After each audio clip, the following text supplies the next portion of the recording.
चलिए, तो आज हम जो अपना रिमेनिंग पार्ट था चैप्टर 4 का, जो है अपने physical education sports for different level, तो उसका जो अपना रिमेनिंग पार्ट है, दो टॉपिक उसका अपने रिमेनिंग थे। एक है आपके advantage of physical activity for children with special needs, और दूसरा टॉपिक है आपकी strategies to make physical activities accessible for children with special needs. तो ये जो दो टॉपिक हैं, ये दो टॉपिक अपने बाकी थे, आज हम इसके ऊपर डिस्कस करेंगे। तो सबसे पहले है आपके advantages of physical activities for children with special needs. It means अगर हम स्पेशल नीड्स वाले बच्चों को फिजिकल एक्टिविटी करवाते हैं तो उस फिजिकल एक्टिविटी का उस बच्चे के ऊपर क्या इफेक्ट पड़ता है, उसको उससे क्या फ़ायदा होता है, क्या एडवांटेज होता है, इसके बारे में हम आज पढ़ेंगे। कौन कौन से ऐसे फैक्टर्स हैं जिनका ऊपर फिजिकल एक्टिविटी का इफेक्ट पड़ता है और जो डेवलप होती हैं, इम्प्रूवमेंट आता है, पॉजिटिव इफेक्ट पड़ता है। तो सबसे पहले है आपके फिजिकल इम्प्रूवमेंट। फिजिकल इम्प्रूवमेंट का मतलब है कि पर्सन की जो डिफरेंटली एबल्ड पर्सन है, उनकी जो फिजिक होती है, जब आप उनको देखते हैं नॉर्मली, तो आप उनको देख के पहचान सकते हैं कि ये जो है वो स्पेशल पर्सन है या पर्सन जो डिफरेंटली एबल्ड है।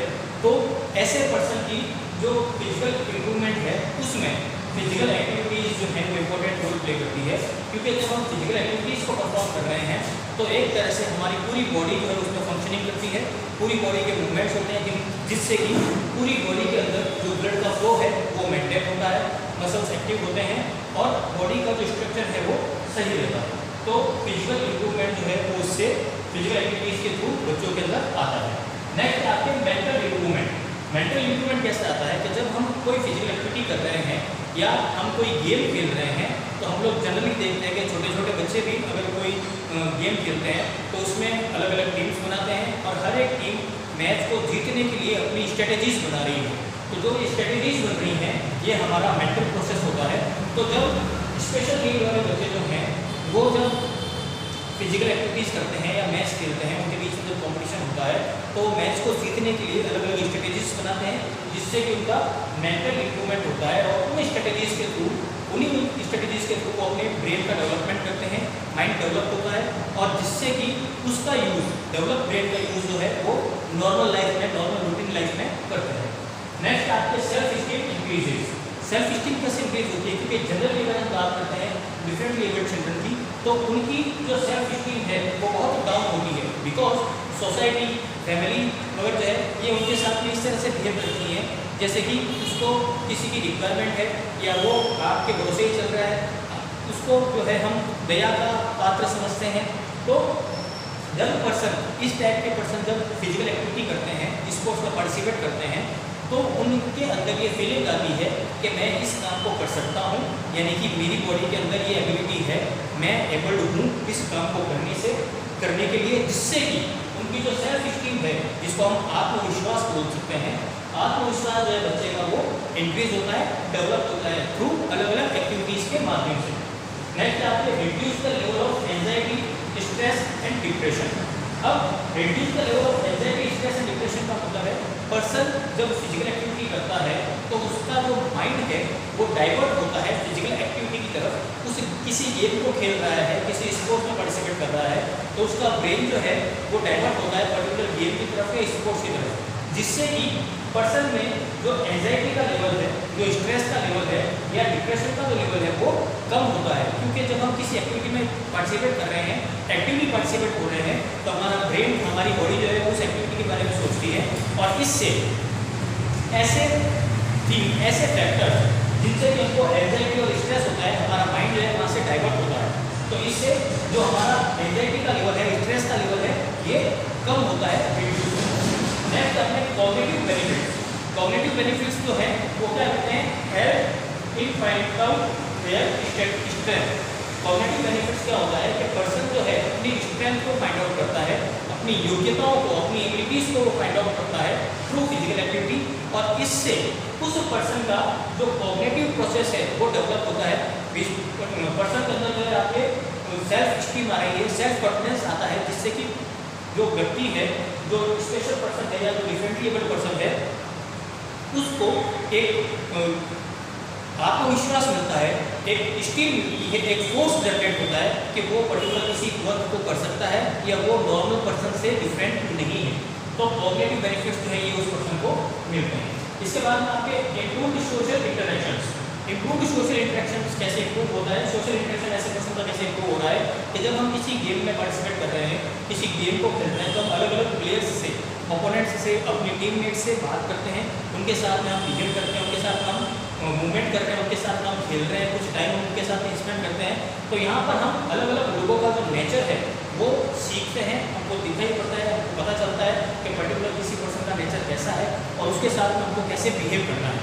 तो इससे जो है हमारा सोशल इंटरेक्शन जो है वो डेवलप होता है। हम अलग अलग पर्सन के साथ में बात करते हैं, उनकी भावनाओं को समझते हैं, अपनी भावनाओं को शेयर करते हैं। तो इससे ऐसे पर्सन का जो सोशल इंटरेक्शन है वो बढ़ता है, अच्छा होता है, इम्प्रूव होता है।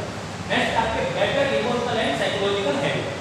Better emotional and psychological health का मतलब है कि जब हम स्पोर्ट्स में पार्टिसिपेट करते हैं तो यहाँ पर काफ़ी बार सिचुएशंस ऐसी होती है कि जब हम डाउन हैं या जब हम अप हैं, उस वक्त जो हमारे इमोशंस हैं वो हम शो करते हैं और इससे जो हमारा इमोशनल डेवलपमेंट है, जो हमारी इमोशनल हेल्थ है वो मेंटेन रहती है और इसी का इफेक्ट हमारी साइकोलॉजिकल हेल्थ के ऊपर भी पड़ता है।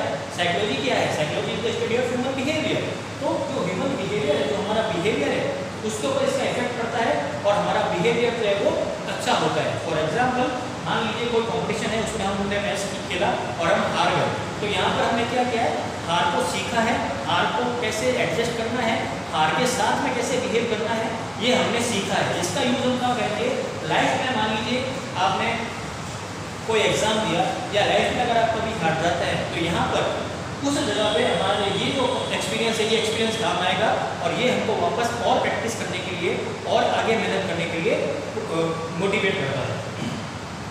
नेक्स्ट आपके reduce risk of health complications.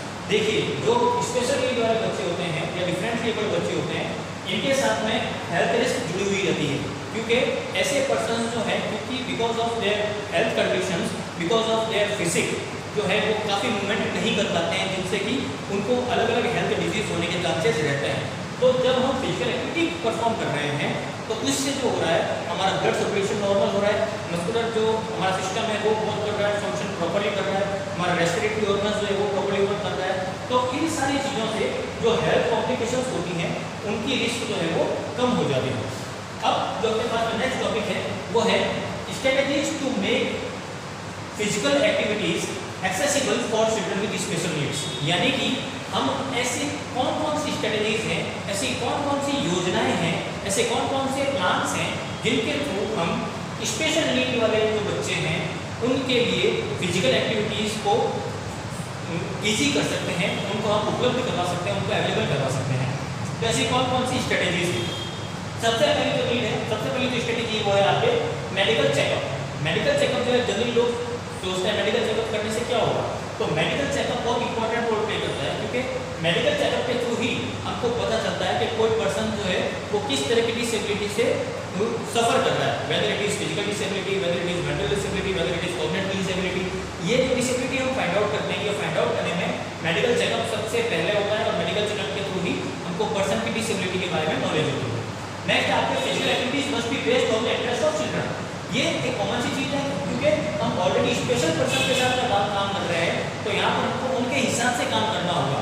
उनका जो इंटरेस्ट है, उनको जिसमें इंटरेस्ट आता है, उनको जिस एक्टिविटी को करने में मजा आता है, हमको वही एक्टिविटीज उस पर्सन को करवानी है ताकि वो इंटरेस्ट के साथ में उस एक्टिविटीज में एक्टिवली पार्टिसिपेट करे।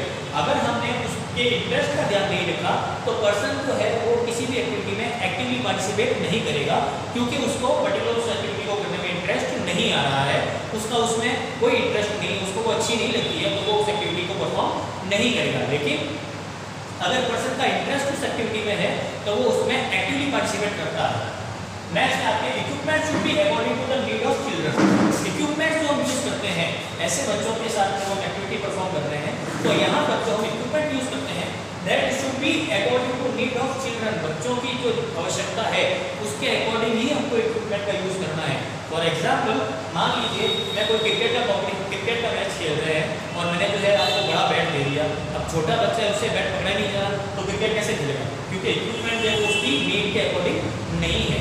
या हम वॉलीबॉल खेल रहे हैं और वॉलीबॉल में जो हाइट है वो मैंने नॉर्मल मेंस वाली जो हाइट है वो रखी हुई है। अब छोटा बच्चा है या ऐसे पर्सन जो है वो बॉल को नेट क्रॉस ही नहीं करवा पाएंगे क्योंकि हाइट ज़्यादा है, तो उसके लिए वो क्या करना पड़ेगा, नेट की हाइट को थोड़ा सा कम करना पड़ेगा ताकि बॉल नेट के क्रॉस हो और इससे बच्चे में कॉन्फिडेंस है, बच्चा उस एक्टिविटी को और करने के लिए मोटिवेट हो।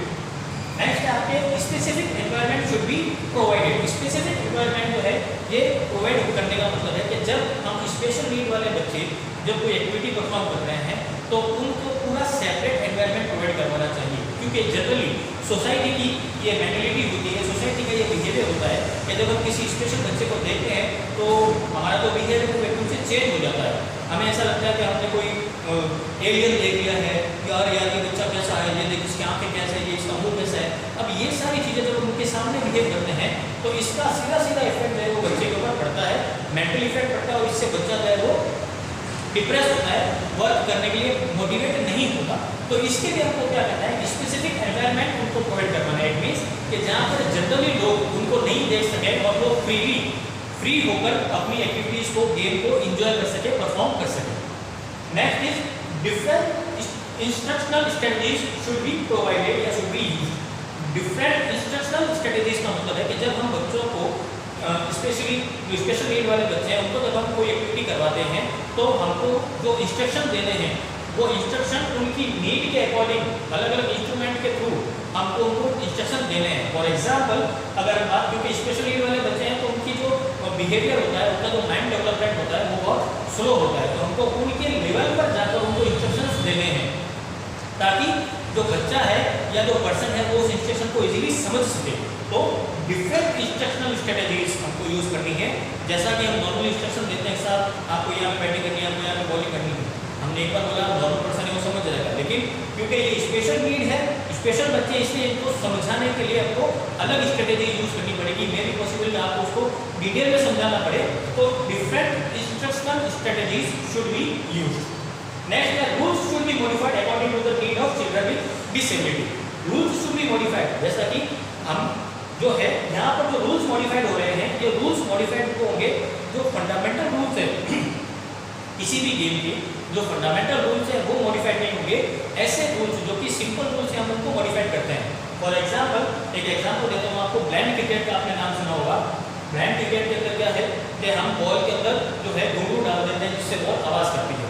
अब यहाँ पर जो ब्लाइंड क्रिकेट है उसके अंदर जो फंडामेंटल रूल्स है वो चेंज नहीं हुए।